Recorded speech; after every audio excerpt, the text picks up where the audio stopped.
రాధాకృష్ణ. ఈరోజు వంట పెసరపప్పు చారు. వేసంకాలంలో చాలా చాలా చేస్తుంది. ఇది ఫస్ట్ పెసరపప్పు 5 నిమిషాలు నానబెట్టుకున్నాక ఇలా మెత్తగా ఉడకబెట్టుకోవాలి కుక్కర్లో. పప్పు చారుకి పోపులు 1 స్పూన్ నూనె వేసుకోవాలి.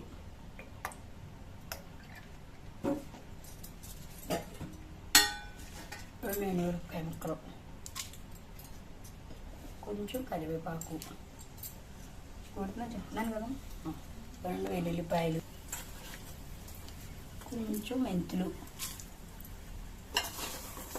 కొంచెం ఆవాలు,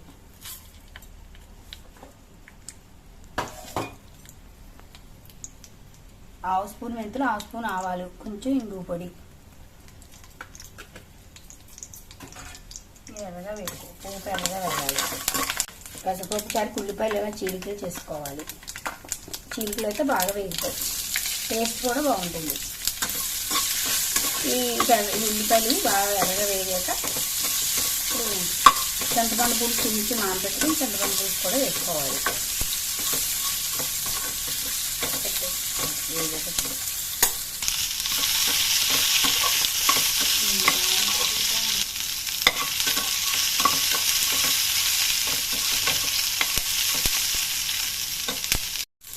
ఉల్లిపాయలు ఇలా వేగాలి, మళ్ళీ ఎర్రగా కాకుండా కొంచెం లైట్గా వేస్తే బాగుంటుంది.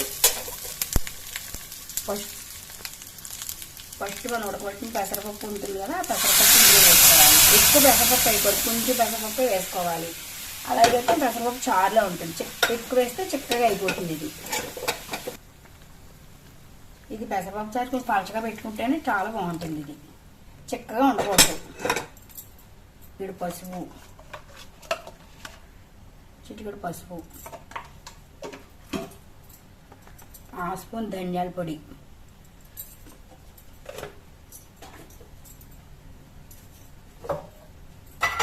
ఒక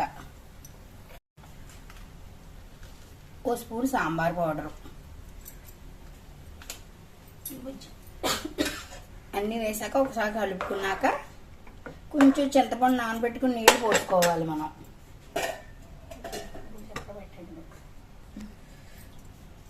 ఫస్టే కొంచెం చింతపండు పులుసు నానబెట్టుకుని మనం ఇందులో వేసుకుంటే పులుపు సరిపోతుంది. కొంచెం సరిపడా చింతపండు వేసుకోవచ్చు, సరిపడా రాళ్ళు ఉప్పు వేసుకోవాలి.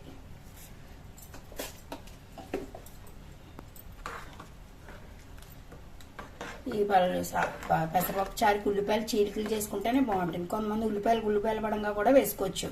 చిన్న ఉల్లిపాయలు అయితే చిన్న ఉల్లిపాయలు వేసుకుంటే పోపులోనే సాంబార్లో మనం అన్నంలో తిన్నప్పుడు నంచుకు తినచ్చు, ఉల్లిపాయలు నంచుకు తినచ్చు. ఇది పలచగానే ఉండాలి, ఎక్కువ పెసరపప్పు వేయకుండా కొంచెం పెసరపప్పు వేసుకుని పలచగా పెట్టుకుంటే వేసంకాలం పెసరపప్పు చాలా చాలా చాలా చేస్తుంది. ఇది ఇందులో కొత్తిమీర కూడా, కరివేపాకు, కొత్తిమీర అన్నీ వేసుకోవచ్చు. కారం తినేవాళ్ళు ఉంటే కొంచెం చిటికి కారం వేసుకుంటే కలరు రెడ్ కలర్లోకి వస్తుంది. కొంచెం చిటికిడే వేసుకోవాలి. చిన్నపిల్లలకు కూడా కారం లేకుండా కమ్మగా ఉంటుంది. నెయ్యి వేసి పెడితే చాలా రుచిగా ఉంటుంది.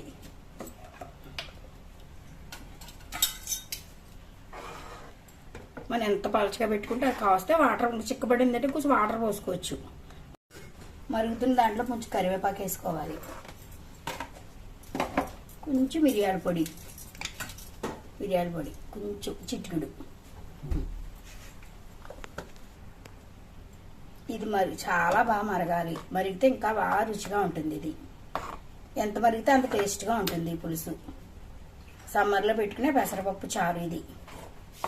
దీని కాంబినేషన్ బంగాళాదుంప వేపుడు. అది బంగాళాదుంప ముక్కలు పెద్ద పెద్ద ముక్కలు తరుక్కుని ఎర్రగా వేపుకుంటే, అది జీలకర్ర కర్ర వేసుకుని ఇది వేసుకుంటే బాగుంటుంది. అది వేపుడు ఈ సాంబార్కి రెండింటికి మ్యాచింగ్ బాగుంటుంది. సాంబార్ వేసుకున్నప్పుడు వేపుడు వేసుకుని తింటే రుచిగా ఉంటుంది.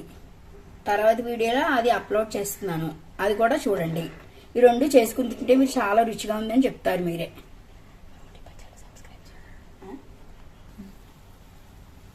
ఆ వంటలు మీకు నచ్చితే కనుక లైక్ చేయండి, షేర్ చేయండి. మీ అందరినీ కోరుకుంటున్నాను.